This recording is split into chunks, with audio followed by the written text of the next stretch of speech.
The most common mistake I see with single leg stance is when people hang out on their hip like this. They're just leaning into that hip joint and putting all of that pressure on their hip joint.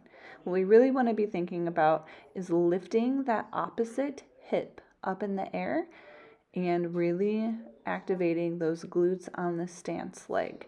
We never just want to hang out on that hip joint. That's just too much pressure and it will cause some pain and discomfort.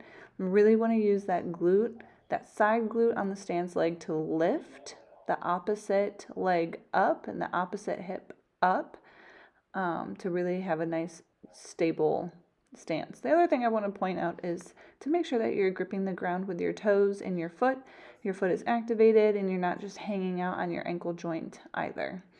If you're doing this exercise correctly, you should feel a really nice burn in your side glute on that stance leg. Thanks so much for watching. If you found this video helpful, please hit the thumbs up button. For more content like this, hit the subscribe button below.